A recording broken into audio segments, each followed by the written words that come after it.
नमस्कार, बहुत स्वागत है आपका डेली 24 भारत में। मैं हूं आपके साथ अनीता शर्मा। शुरुआत करते हैं देश दुनिया की बड़ी खबरों से।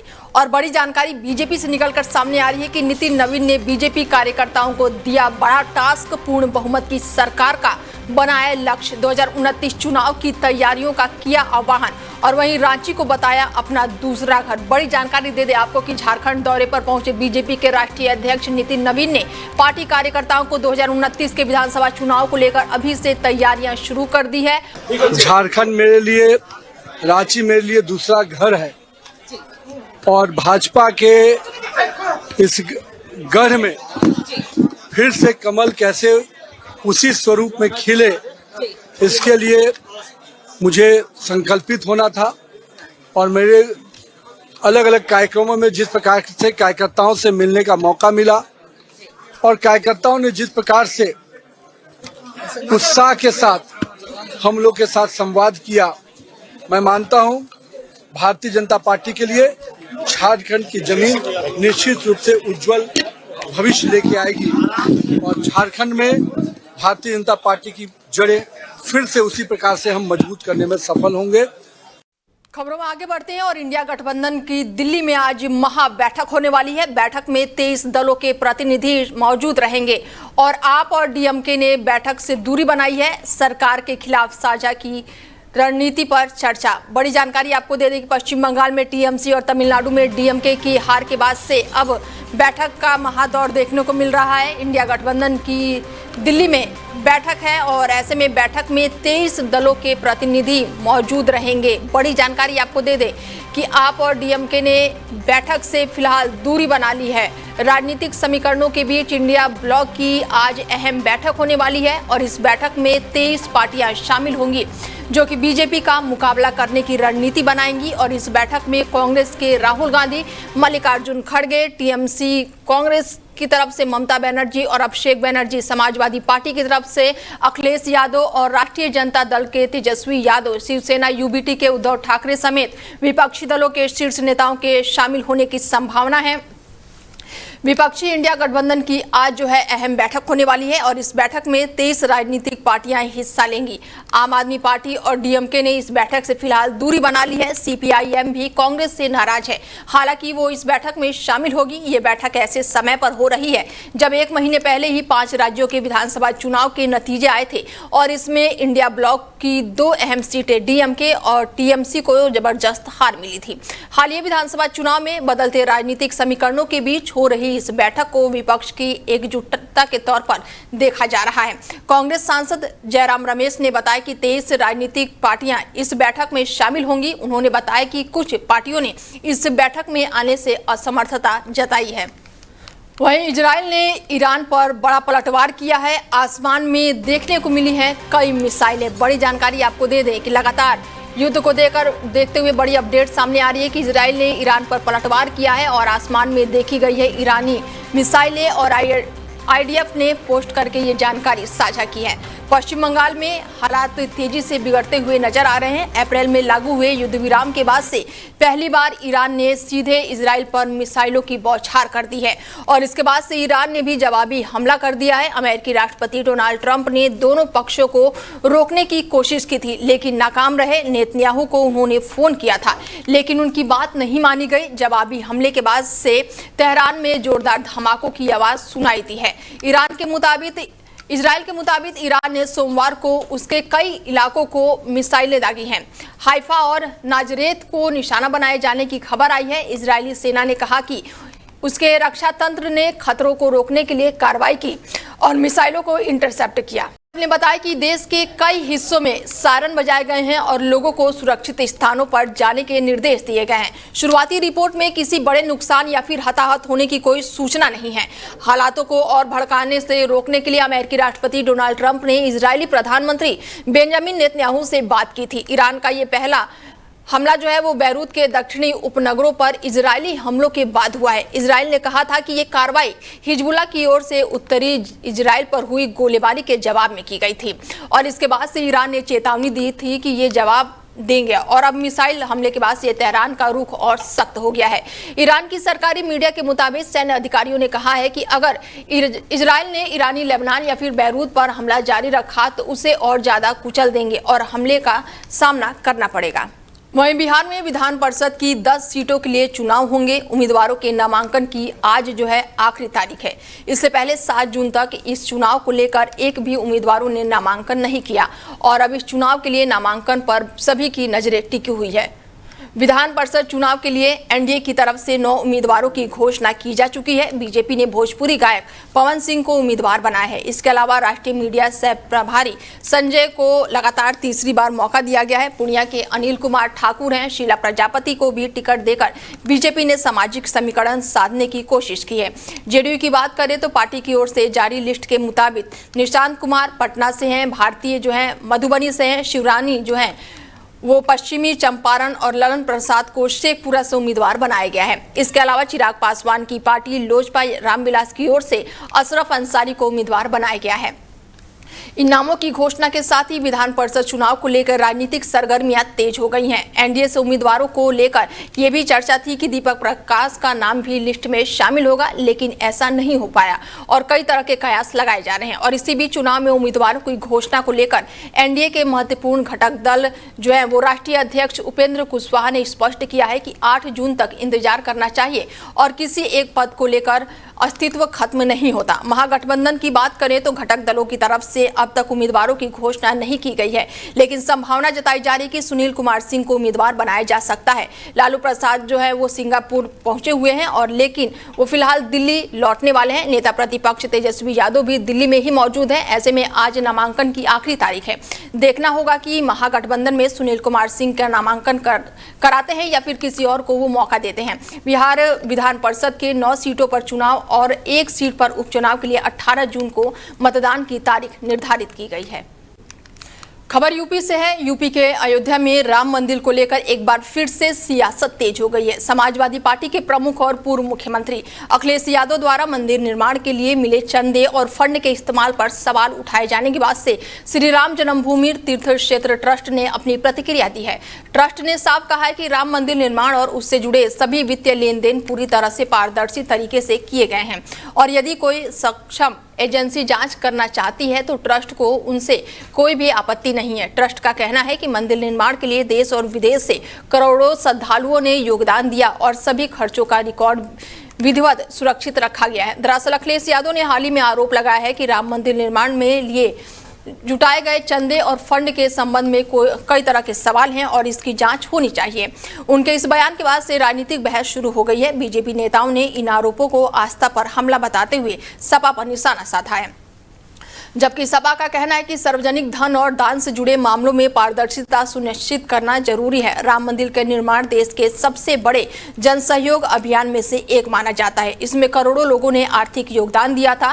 ट्रस्ट ने दोहराया है कि उसके सभी वित्तीय लेन देन नियमों के अनुसार हुए हैं और किसी भी प्रकार की जांच से उसे कोई डर नहीं है। और इस बयान के बाद से राम मंदिर फंड और पारदर्शिता को लेकर राजनीतिक बयानबाजियां और तेज होने की संभावना है। वहीं यूपी में आज से बहुप्रतीक्षित पुलिस कांस्टेबल भर्ती परीक्षा शुरू हो गई है और इस भर्ती अभियान के लिए 32,600 से ज्यादा पदों पर चयनित प्रक्रिया वो जारी है और उसके लिए प्रदेश भर में करीब 28 लाख से ज्यादा अभ्यर्थियों ने आवेदन किया है। परीक्षा 8, 9 और 10 जून को 2 पालियों में आयोजित की जा रही है और इतनी बड़ी संख्या में अभ्यर्थियों की भागीदारी को देखते हुए राज्य सरकार, पुलिस भर्ती और पदोन्नति बोर्ड और जिला प्रशासन ने व्यापक व्यवस्था की है। अभ्यर्थियों की सुविधा के लिए विशेष ट्रेनें चलाई गई हैं, जबकि राज्य परिवहन निगम की बसों में भी किराए में रियायत बरती गई है ताकि उम्मीदवार आसानी से अपने परीक्षा केंद्रों तक पहुंच सके। परीक्षा केंद्रों पर सुरक्षा के कड़े इंतजाम किए गए हैं। बायोमेट्रिक सत्यापन, सीसीटीवी निगरानी और फ्लाइंग स्क्वाड की व्यवस्था भी की गई है ताकि परीक्षा को पूरी तरह से निष्पक्ष और पारदर्शी बनाया जा सके। इस भर्ती प्रक्रिया को यूपी पुलिस बल को मजबूत करने की दिशा में एक महत्वपूर्ण कदम माना जा रहा है। बड़ी संख्या में युवा सरकारी नौकरी पाने की उम्मीदों के साथ परीक्षा में शामिल हो रहे हैं। भर्ती बोर्ड और भर्ती बोर्ड ने अभ्यर्थियों को समय से परीक्षा केंद्र पहुंचने, एडमिट कार्ड और पहचान पत्र साथ लाने और केवल आधिकारिक सूचनाओं पर ही भरोसा करने की सलाह दी है। प्रदेश के कई शहरों में ट्रैफिक और सुरक्षा व्यवस्था को भी विशेष रूप से मजबूत किया गया है ताकि परीक्षा शांतिपूर्ण ढंग से संपन्न हो सके। खबर यूपी से है, जहां पर यूपी पुलिस कांस्टेबल परीक्षा आज से शुरू हो गई है और जिसमें 32,600 से पदों के लिए अभ्यर्थी जो हैं परीक्षा देने परीक्षा केंद्रों पर पहुंचे हुए हैं। 28 लाख से ज़्यादा अभ्यर्थी जो हैं वो परीक्षा देंगे और ऐसे में परीक्षा को लेकर विशेष ट्रेनों और बसों के किराए में छूट दी गई है ताकि 3 दिनों तक चली भर्ती परीक्षा को बेहद ही पारदर्शी तरीके से इसे सुनिश्चित किया जा सके। बड़ी जानकारी आपको दे दें कि यूपी में परीक्षा को देखते हुए सरकार ने बसों और ट्रेनों की किरायों में रियायत बरती है। ऐसे में यूपी पुलिस कांस्टेबल परीक्षा आज से शुरू हो रही है और 3 दिनों तक ये परीक्षा चलेगी और ऐसे में परीक्षा में 28 लाख से ज़्यादा अभ्यर्थी जो हैं वो परीक्षा देने पहुंचे हुए हैं, जिसको देखते हुए विशेष ट्रेनों और बसों की किरायों में भी छूट दी गई है। तो वहीं 3 दिनों तक ये परीक्षा जो है चलने वाली है। वहीं पश्चिम बंगाल के रेलवे स्टेशन पर हैकर्स को हटाने की कार्रवाई को लेकर शुरू हुआ विवाद अब राजनीतिक रंग ले चुका है और इस मामले में पुलिस ने सीपीआई-एम के युवा नेता और छात्र संगठन एसएफआई के पूर्व नेता सृजन भट्टाचार्य को हिरासत में लिया है। दरअसल रेलवे प्रशासन द्वारा स्टेशन परिसर और आसपास के क्षेत्रों में अतिक्रमण हटाने के लिए चलाए जा रहे अभियान का स्थानीय हैकर्स और वामपंथी संगठनों ने विरोध किया था। आरोप है कि प्रदर्शन के दौरान हैकर्स और पुलिस के बीच झड़प हुई, जिसके बाद से हालात वो बेहद ही तनावपूर्ण हो गए। पुलिस का कहना है कि कानून व्यवस्था बनाए रखने और स्थिति को नियंत्रित करने के लिए कार्रवाई की गई है और ऐसे में आरोप लगाए गए हैं कि शांतिपूर्ण विरोध के दबाव के लिए उनके नेताओं और कार्यकर्ताओं को भी निशाना बनाया गया है। रिपोर्ट के अनुसार जावेदपुर स्टेशन पर रेलवे की ओर से प्रस्तावित बेदखली अभियान के खिलाफ कई दिनों में विरोध प्रदर्शन भी चला था और वामपंथी नेता हैकर्स के पुनर्वास की मांग कर रहे थे। घटना के बाद से पश्चिम बंगाल की राजनीति में आरोप प्रत्यारोप का दौर शुरू हो गया है। वाम दलों का कहना है कि गरीब हैकर्स की आजीविका बचाने के लिए आंदोलन जारी रहेगा, जबकि प्रशासन का तर्क है कि रेलवे परिषद की अतिक्रमण मुक्त कराना जरूरी है। जादवपुर स्टेशन पर हुई इस घटना ने एक बार फिर से पुनर्वास, अतिक्रमण हटाने की नीति और हैकर्स के अधिकारों को लेकर बहस को तेज कर दिया है। फिलहाल पुलिस मामले की जांच कर रही है और इलाके में सुरक्षा व्यवस्था बढ़ा दी गई है। पश्चिम बंगाल के मुख्यमंत्री शुभेंदु अधिकारी ने अवैध प्रवासियों के खिलाफ चलाए जा रहे अभियान को लेकर बड़ा दावा किया है। उन्होंने कहा कि राज्य के विभिन्न सीमावर्ती जिलों में बनाए गए होल्डिंग सेंटरों को अब तक करीब 4,800 अवैध बांग्लादेशी नागरिकों को उनके देश वापस भेजा जा चुका है, जबकि 800 से ज्यादा लोगों को पहचान करके दस्तावेजों की प्रक्रिया पूरी होने के बाद से उन्हें भी डिपोर्ट किए जाने का इंतजार है। शुभेंदु अधिकारी ने कहा है कि अवैध घुसपैठ पश्चिम बंगाल और देश की सुरक्षा से जुड़े गंभीर मुद्दा है और उनकी सरकार इस पर सख्त नीति के तहत काम कर रही है। उन्होंने बताया कि भारत बांग्लादेश सीमा को अधिक सुरक्षित बनाने के लिए राज्य सरकार ने सीमा सुरक्षा बल यानी कि बीएसएफ को फेंसिंग के लिए आवश्यक भूमि भी उपलब्ध कराई है। मुख्यमंत्री ने कहा कि उनकी सरकार डिटेक्स, डिलीट और डिपोर्ट नीति पर काम कर रही है, जिसके तहत अवैध रूप से रह रहे लोगों की पहचान कर उन्हें कानूनी प्रक्रिया के बाद से वापस भेजा जा रहा है। हाल ही के सप्ताहों में पश्चिम बंगाल सरकार ने सभी जिलों में विशेष होल्डिंग सेंटर स्थापित करने के निर्देश भी दिए, जहां ऐसे विदेशी नागरिकों को रखा जा रहा है जो कि डिपोर्ट के बाद प्रक्रिया पूरी होने का इंतजार कर रहे हैं और इस मुद्दे को लेकर राज्य में राजनीतिक बहस तेज हो गई है, जहां पर बीजेपी सरकार इसे राष्ट्रीय सुरक्षा से जुड़ा मुद्दा बता रही है। वहीं विपक्षी इस अभियान के तौर तरीकों पर सवाल उठा रहे हैं। फिलहाल अवैध प्रवासियों को पहचान और डिपोर्टेशन को लेकर राज्य सरकार का अभियान लगातार जारी है। वहीं जयपुर की नूरानी मस्जिद पर आज जो है वो बुलडोजर चलेगा और इसके लिए प्रशासन ने 3,000 पुलिसकर्मियों की तैनाती की है। साथ ही इस पूरे इलाके में 24 घंटे के लिए इंटरनेट बंद कर दिया गया है। ये मस्जिद 45 साल पुराना बताया जा रहा है और तब यहाँ पर रोजाना सैकड़ों लोग नमाज पढ़ते आए हैं। मालवीय नगर स्थित नूरानी मस्जिद को अवैध निर्माण बताकर जयपुर विकास प्राधिकरण ने नोटिस जारी किया था। बताया जा रहा है कि जहाँ ये मस्जिद है वहाँ से सड़क जो है वहाँ पर चौड़ी करने की किवायत चल रही है और मस्जिद पर बुलडोजर चलाए बिना ये संभव नहीं है। नूरानी मस्जिद के साथ साथ एक मजार, 2 छोटे मंदिर और एक सत्संग भवन को भी हटाने की तैयारी की गई है। नूरानी मस्जिद को हटाने का नोटिस जब से जेडीपी ने दिया है तब से पूरे इलाके में तनावपूर्ण स्थिति बनी हुई है। मस्जिद कमेटी का दावा है कि नोटिस शुक्रवार रात को दिया गया और उन्हें पर्याप्त समय नहीं मिला। कमेटी के अनुसार मस्जिद जो है वो करीब 45 साल पुराना बताया जा रहा है और नियमित रूप से 5 वक्त की नमाज यहाँ पर अदा की जा रही है, जिसमें सैकड़ों लोग शामिल होते हैं। ऐसे में पुलिस प्रशासन पूरी तरह से अलर्ट मोड पर है। नूरानी मस्जिद पर बुलडोजर एक्शन से पहले पूरे इलाके में पुलिस ने फ्लैग मार्च किया। प्रशासन ने नूरानी मस्जिद के आसपास के क्षेत्रों में चप्पे चप्पे पर पुलिसकर्मी की तैनाती कर दी है और लगभग 3000 पुलिसकर्मी पूरे इलाके में तैनात है, जो किसी भी आपात स्थिति में निपटने के लिए तैयार हैं। वहीं प्रशासन ने अफवाहों को रोकने के लिए पूरे इलाके का इंटरनेट डाउन कर दिया है। पिछले दिनों मुंबई के बांद्रा में अवैध मस्जिद पर कार्रवाई के दौरान बीएमसी के कुछ लोगों ने हमला किया था, जिसके बाद से पुलिस ने बड़ी कार्रवाई की है। वहीं 45 साल पुरानी मस्जिद पर आज बुलडोजर चलेगा और जयपुर में बुलडोजर एक्शन के बाद से तनाव की स्थिति बनी हुई है। शहर में इंटरनेट सेवाओं को बंद कर दिया गया है और इलाके में भारी पुलिस बल की तैनाती की गई है। मुंबई की लाइफलाइन मानी जाने वाली बीईएसटी बस सेवा पर संकट के बादल मंडरा रहे हैं। ऐसे में बस के वर्तमान और पूर्व कर्मचारियों से जुड़े कई श्रमिक संगठनों ने अपनी मांगों को लेकर एकजुट होते हुए 18 जून के बाद से अनिश्चितकालीन हड़ताल पर जाने की चेतावनी दे दी है। यूनियनों का आरोप है कि कर्मचारियों से जुड़े कई लंबे समय से लंबित मुद्दों पर प्रशासन और सरकार की ओर से कोई भी ठोस समाधान नहीं निकाला गया है। कर्मचारियों के प्रमुख मांगों में वेतन और भत्ते से जुड़े मुद्दे हैं, सेवानिवृत्त कर्मचारियों के बकाया भुगतान है, संविदा कर्मचारियों के लिए समान काम के बदले समान वेतन और अन्य सेवा संबंधी सुविधाएं शामिल है। यूनियन नेताओं का कहना है कि यदि 18 जून तक उनकी मांगों पर सकारात्मक निर्णय नहीं लिया गया तो वह अनिश्चितकालीन हड़ताल पर बैठ जाएंगे। मुंबई में प्रतिदिन लाखों यात्री भी इस बस का इस्तेमाल करते हैं और ऐसे में यदि हड़ताल होती है तो शहर की सार्वजनिक परिवहन व्यवस्था पर बड़ा असर पड़ सकता है। श्रमिक संगठनों ने दावा किया है कि वर्तमान में और पूर्व कर्मचारियों के कई संगठन इस आंदोलन में शामिल हो रहे हैं, जिससे हड़ताल का दायरा और व्यापक हो सकता है।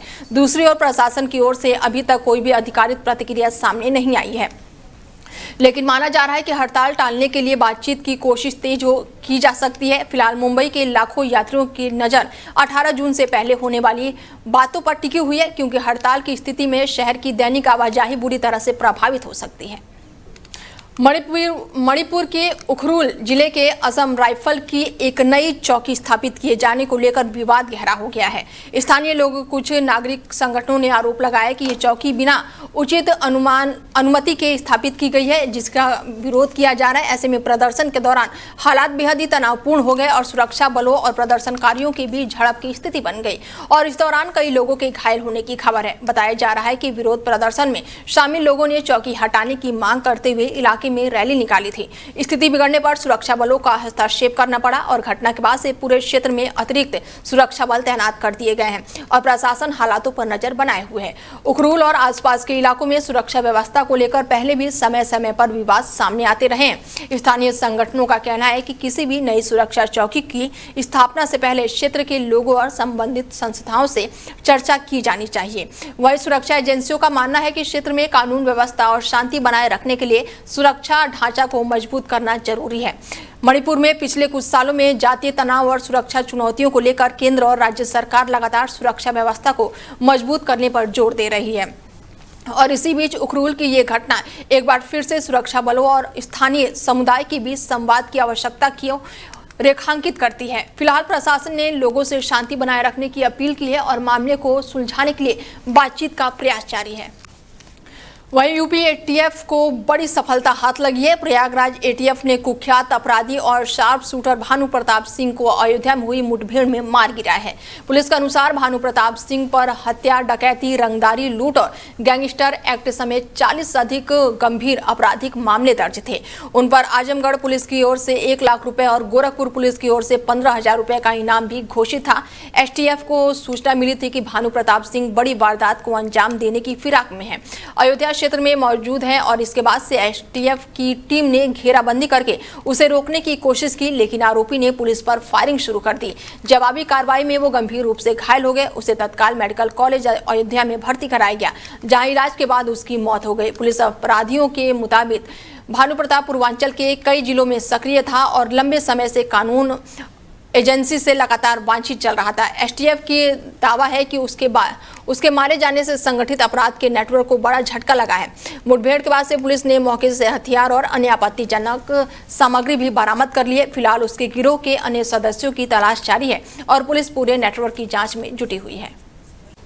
पश्चिम एशिया में हालात एक बार फिर से बेहद ही तनावपूर्ण हो गए हैं। ईरान और इजरायल के बीच ताजा सैन्य टकराव ने पूरे क्षेत्र को युद्ध के मुहाने पर लाकर खड़ा कर दिया है।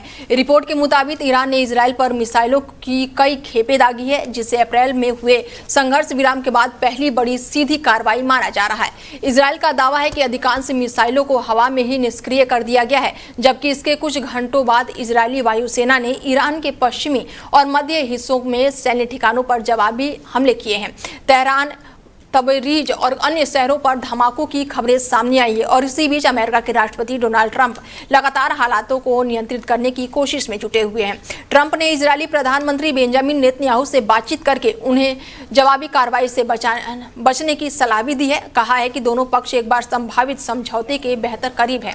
हालांकि ट्रंप की अपील के बावजूद भी इजरायल ने सैन्य कार्रवाई की, जिससे क्षेत्र में व्यापक युद्ध की आशंका और बढ़ गई। साथ खबर पर जुड़ चुके हैं अमित जी हैं, राजनीतिक विशेषज्ञ हैं, उनसे जानते हैं कि लगातार हम पहले दिन से ही युद्ध पर आपसे चर्चा कर रहे हैं और एक बार फिर से सीज फायर हुआ और अब एक बार फिर से युद्ध देखने को मिल रहा है। अमित जी, क्या कुछ कहेंगे? नहीं, देखिए, ऐसा है कि ट्रम्प साहब ने कल ही स्टेटमेंट दिया था वहाँ मेरे ख्याल से लुसियाना में कि हम पेट्रोल ईरान के साथ हमारी डील होने को हो गई है। तो ईरान ने उसका जवाब दिया कि भाई डील विल कुछ नहीं हुई है, तुम ऐसे ही फालतू की बातें करते हो। और वही हुआ, उन्होंने इजराइल के ऊपर अटैक कर दिया। तो देखिए, जैसा कि मैंने पहले ही अपने चैनल पे हमने बात करते हुए बताया था कि ईरान की सारी ऑयल रिफाइनरी जो है वो अमेरिका के पास जाएंगी। सत्ता परिवर्तन निश्चित तौर पे होना है और पश्चिम एशिया से अमेरिका अपने सारे बेस वहां से हटाएगा। तो ये जब तक तीनों चीजें अचीव नहीं हो जाती तब तक ये लड़ाई ऐसे ही चलती रहेगी। और कुछ दिन पहले मोदी जी ने भी वार्न किया था कि आने वाले समय में सिचुएशन और खराब होने वाली है। तो वो उसका इम्पैक्ट हमें दिख रहा है। अब आप आईटी कंपनियों को देख लीजिए, एक एक दिन में $1 ट्रिलियन वाइप आउट हो गए। बिल्कुल, ऐसे में ईरान और इजरायल संघर्ष के अब लग रहा था कि सीज फायर के बाद अब जो भी शर्तें हैं वो मान ली जाएगी, लेकिन लग नहीं रहा है कि अभी कुछ दिनों तक ये युद्ध रुकने वाला है। 6 महीने तक ये चलेगा। अभी 6 महीने तक चलेगा जी। अभी नेक्स्ट 6 मंथ तक, नवंबर तक ये ऐसे ही रहेगा। लेकिन ट्रंप जो बार बार दावा कर रहे हैं कि हमें सारी शर्तें मंजूर है, ईरान ने हमारी शर्तें मान ली है, लेकिन ये बयान तो पूरी तरह से बेबुनियाद लग रहा है, क्योंकि बार बार वो बोल रहे हैं एक प्रेसिडेंट एक महीने में 700 ट्रेड अगर कर रहा है तो आप खुद समझ लीजिए कि उसके बयान की क्या महत्वता रह जाती है। तो क्या ट्रंप को सीरियस ना ले अमित जी? नहीं, कोई जरूरत नहीं है, सीरियस लेने की जरूरत ही नहीं है। ट्रंप साहब कभी सीरियस बात ही नहीं करते, जो कहते हैं उसका उल्टा ही करते हैं। ठीक है, उन्होंने कहा कि उन्होंने इजराइल को कहा संयम बरतने के लिए। तो मैं उसका ट्रांसलेशन बता देता हूँ कि उन्होंने इजराइल से कहा कि भैया तुम जोरदार अटैक करो, और आप देखेंगे कि कुछ दिनों के अंदर ईरान पे ज्यादा भयंकर अटैक करेगा इजराइल। तो ऐसा तो नहीं है कि बेंजामिन नेतन्याहू जो है वो ट्रंप को धोखा दे रहे हैं? नहीं, ऐसा कुछ नहीं है। क्योंकि खबर तो अब ये निकल कर अमित जी, खबर ये निकल कर आ रही है कि बेंजामिन नेतन्याहू जो है वो अमेरिका की जासूसी करा रहे हैं। नहीं, ऐसा कुछ नहीं है। देखिए, वो एक वार गेम में पैसा इन्वॉल्व होता है, ठीक है, तो वो पैसे का ही खेल है। जिस तरीके से पैसा जिस जहाँ पे इन्वॉल्व होता है वहां पे डर्टी पॉलिटिक्स होती ही है। तो ये वही गेम है और आप देखेंगे कि आने वाले समय में इजराइल जो है वो ईरान पे भयंकर अटैक करता दिखेगा, जिसमें मुझे लगता है कि इस बार वो ईरान के जो बचे कुचे IRGC के हेड कमांडर हैं उनको एलिमिनेट करेगा, ताकि आने वाले समय में सत्ता परिवर्तन आसानी से हो जाए। ठीक है अमित जी, जुड़ने के लिए बहुत शुक्रिया आपका। जी, धन्यवाद। वहीं फिलिस्तीन के दक्षिणी तट पर सोमवार सुबह शक्तिशाली भूकंप ने व्यापक तबाही मचा दी है। शुरुआती रिपोर्ट के मुताबिक भूकंप की तीव्रता जो है वो 7.8 मापी गई है, जिसका केंद्र जो है मिंडानाओ द्वीप के पास समुद्र में था। तेज झटकों के कारण कई इमारतों को नुकसान पहुंचा है और कुछ भवनों के हिस्से गिर गए हैं और कई इलाकों में बिजली आपूर्ति भी प्रभावित हुई है। भूकंप के तुरंत बाद फिलिस्तीन, इंडोनेशिया और आसपास के तटीय क्षेत्रों के लिए सुनामी की चेतावनी जारी की गई है और इसके बाद से हजारों लोगों को सुरक्षित स्थान पर जाने के निर्देश दिए हैं। अधिकारियों ने समुद्री तटीय इलाकों में रहने वाले लोगों से ऊंचे स्थानों पर शरण लेने की अपील की है। मीडिया रिपोर्ट के अनुसार जनरल सैंटोस सिटी और आसपास के क्षेत्रों में सबसे सबसे ज्यादा असर देखने को मिल रहा है, जहां पर बचाव और राहत कार्य जारी है। कुछ रिपोर्ट में मौतों और कई लोगों के घायल होने की आशंका जताई जा रही है। हालांकि प्रशासन अभी भी अधिकारिक आंकड़ों का सत्यापन कर रहा है। राष्ट्रपति जो है उन्होंने भी प्रभावित क्षेत्रों में राहत और बचाव कार्य को तेज करने के निर्देश जारी किए हैं और स्कूलों और सरकारी संस्थाओं को एहतियात के तौर पर बंद रखने के निर्देश दिए गए हैं। फिलिस्तीन प्रशांत सागर के रिंग ऑफ फायर क्षेत्र में स्थित है, जहां पर भूकंप और ज्वालामुखी गतिविधियां अक्सर होती रहती हैं। फिलहाल आफ्टर शॉक का खतरा बना हुआ है और आपदा प्रबंधन एजेंसी लगातार स्थिति पर नजर बनाए हुए है। ऐसे में बड़ी जानकारी आपको दे दें कि फिलिस्तीन में आज सुबह ही बेहद ही बड़ा भूकंप आया है, जिसकी तीव्रता जो है वो 7.8 मापी गई है। दक्षिणी तट पर सुनामी की चेतावनी भी जारी की गई है। ऐसे में लोगों को सुरक्षित रहने के निर्देश भी दिए गए हैं। वहीं भूकंप से इमारतों में भारी नुकसान हुआ है। बिजली आपूर्ति जो है पूरी तरह से ठप हो गई है। हालांकि प्रशासन ने अलर्ट मोड पर रहने के निर्देश दिए हैं। वहीं लोगों से सुरक्षित स्थान पर जाने के कहा गया है। वहीं फ्रेंच ओपन 2026 के पुरुष एकल वर्ग में जर्मनी के अलेक्जेंडर ने आखिरकार अपने कैरियर का पहला ग्रैंड स्लैम खिताब जीतकर इतिहास रच दिया है।